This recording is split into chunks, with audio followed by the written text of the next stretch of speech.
Hey guys, what's going on? It's Grant, and today I'm going to dive into the first of a 5-part series of how to increase and maintain and balance your energy and strength as a fruit-based, plant-based, as organic and high-quality produce and food, raw vegan that you can be. So this whole plethora of things is not just that one label. It's a lot of different components that go into this kind of lifestyle. And so if you choose to do it vegan and raw and organic and local, and really get the highest quality fruits and vegetables, or maybe just fruits that you can get, or maybe even a lot of liquids like coconut water. It's a very nourishing liquid, and it's actually the closest thing in composition to human mother's breast milk, which is given to us at a time in our lives when we grow the most relative to what we initially were. And so it's just telling when something with such low protein and amino acids is able to grow you into this wonderful, strong being that you are. And it just also reflects on the nature of the growth of many organisms in this world. They really don't rely so much upon food, but a lot upon the connection of nature and the way that they move through their environment, the way that they socialize, and a lot of other factors. But we're going to really dive into these 5 different aspects that I've found very important to my awareness of my strength, endurance, flexibility, and flow, as I am a raw or high raw, plant-based, fruit-based vegan. And I'm still perfecting a lot of these things. I'm still balancing a lot of these things. And so I'm not attached to having it all perfect all the time.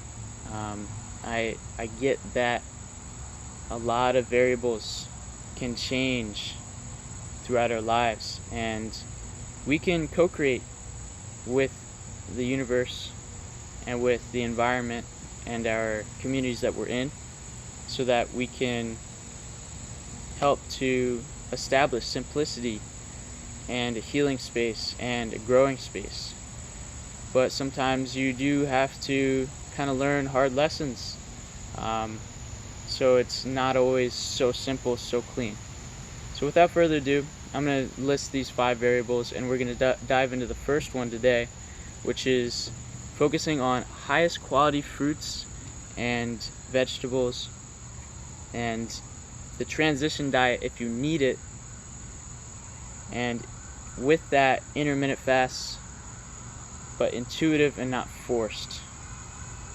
And the second one, which we'll dive into in later videos, is what is your training? Is it consistent, engaged, and focused?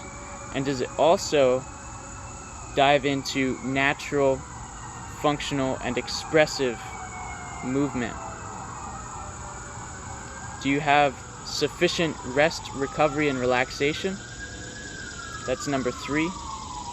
Number 4 is, are you committed to regular emotional, physical, and spiritual work on yourself, inspiration, so that you can stay fueled with more than just food, but also with the energy.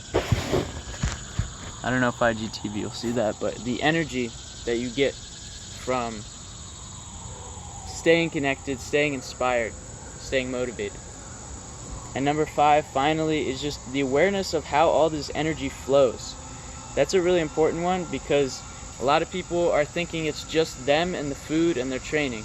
They're just simplified too much when they're in a very complex system within the matrix, within society, within a very difficult to navigate kind of environment that isn't like the environment that our food and our nourishment and our connection to source, to God, to nature, whatever you want to call it, it's not fully there.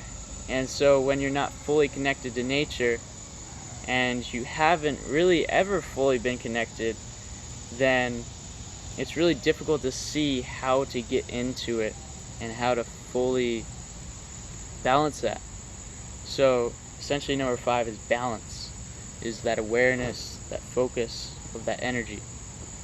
Alright, so back to number 1. We got 4 minutes to dive into this, and it's a lot of information, so take notes.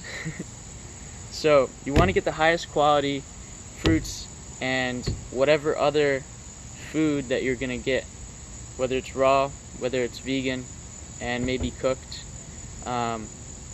Aim for organic. That's like one of the number 1 criteria, but also number 2/number 1 that really goes hand in hand with that is like, is it actually tasty and nourishing? Is it sweet? Is it juicy? Is it ripe? Is it fresh? Like, this is fresh until I cut it, and then it's starting to deteriorate. And this super soft apricot, you see how soft that is? It smells really good. It's organic. It starts with a 9 on the code, and it's not really letting me show you, but every code that's organic should be a 9 followed by 4 more digits. So it should be 94 yada yada yada, or 93 even. So if you get organic, you're really gonna up your just all those nutrients that you're getting. And then seeded. This watermelon is seeded. It's not organic, but it's seeded, and that's really important too. Things like grapes and watermelon and bananas even, they should all be seeded. Otherwise, they're not really giving you as much energy and life force and cleaning you out in a very energetic way that fruit can do. So those are 3 things: organic,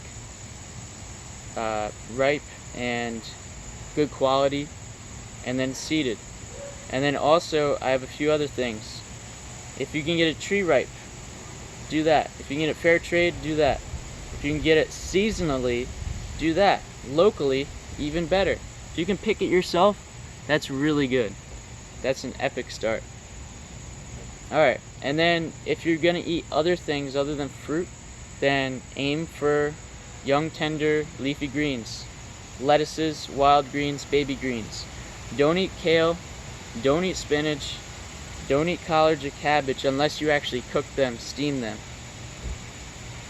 And so that goes into the cooking part. If you're going to cook to have other foods, you got to prioritize the raw foods earlier in the day. You don't want to have raw foods like fruit with cooked food unless you eat it first, because it travels through your body the fastest than any other food. Juice or water or coconut water will travel even faster. And so that's another thing, having the spectrum of light foods versus dense foods. And with the light foods, you want to have that earlier in the day, and then the denser foods, if you do have those later in the day, like bananas, like tubers, potatoes, sweet potatoes, mucusless grains, quinoa, millet, amaranth, buckwheat, and nuts and seeds, other non-starchy vegetables. You got tomatoes, cucumbers, zucchini, avocados. You got herbs like cilantro, parsley, oregano, basil. So prioritize fruits, and then have for later meals. Fruit should be its own meal.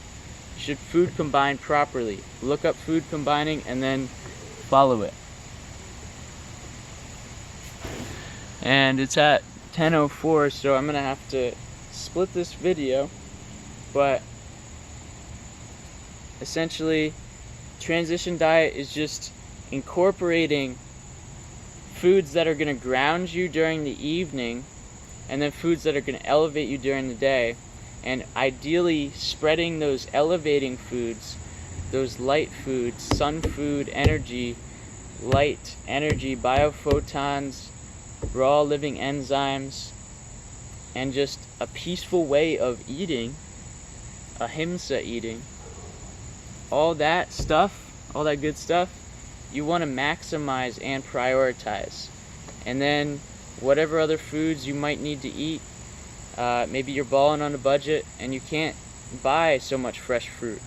That's another thing. So there's all these things that go into it. I could go on and on and on, but let me continue to how having that awareness of the intermittent fasting as well is going to really help with your movement and your training. So I really don't like to eat, or I really don't like to train after I eat or move after I eat. And sometimes I'll want to eat and then I'll feel like I'll have the energy later in the day to train. So that's a process of balancing too. So you ideally want to move and do your exertion of your body, before you're training, or before you're eating. So move, get pumped, and then do your eating. You should do some movement and some relaxation as well, and then eat. You shouldn't go into a meal stressed out. You should always take the time to make it enjoyable, make it like a nice little ritual. Eat in nature, take off your shoes, get your bare feet on the ground, take off your shirt if you're in the sun, and just get lots of loving energy and spend time enjoying that. It should be enjoyable, it should be easygoing, it should be conscious, it should be slow, kind eating. And spread the seeds in nature. When you get the seeds from the watermelon or the fruits, like, throw them in the bushes, compost. It's just about having that awareness of that full cycle. And so it's a metaphor for how your body grows. And so the more you get to see that, then the more enjoyable this whole process is to integrate into your life. And so with intermittent fasting in particular, once again, try to aim for an eating window, which means you only eat during this window of 12 to 8. You can do things like OMAD, which is 1 meal a day. So you'll eat like at 1 or 2 or 3 p.m. That's usually when people like to do it. Maybe some people do it later. Maybe some people do it earlier, but usually wait after noon. Afternoon is typically best, and it helps you fast a little bit more, dry fast, and get some movement in and move your lymph around in your body. And then that way you get to just detoxify and eliminate more stuff from your body through your lungs, through your kidneys, your lymph, your blood, your skin, your bowels. And the seventh one is always the one I forget. But you got 7 channels of elimination, and so you want to keep that open as much as possible. I'll remember it later, I guess. But yeah, basically getting all this intermittent fasting and intuitive, not forced, into that eating window, trying not to eat after sunset, trying to eat only during the daylight hours, because you want to stay in circadian rhythm. You don't want to interrupt your sleep cycle or your resting period during the evening. And so yeah, if you want to, you can add a task or maybe your movement session before you're eating, and then you can journal about it. You could journal about your day, write down about it, all different things, and that'll help you form habits. So that's number 1, the transition diet and getting highest quality fruits getting big fruits into your life and enjoying that. So thanks guys for listening. Love, vision, and strength, and peace out.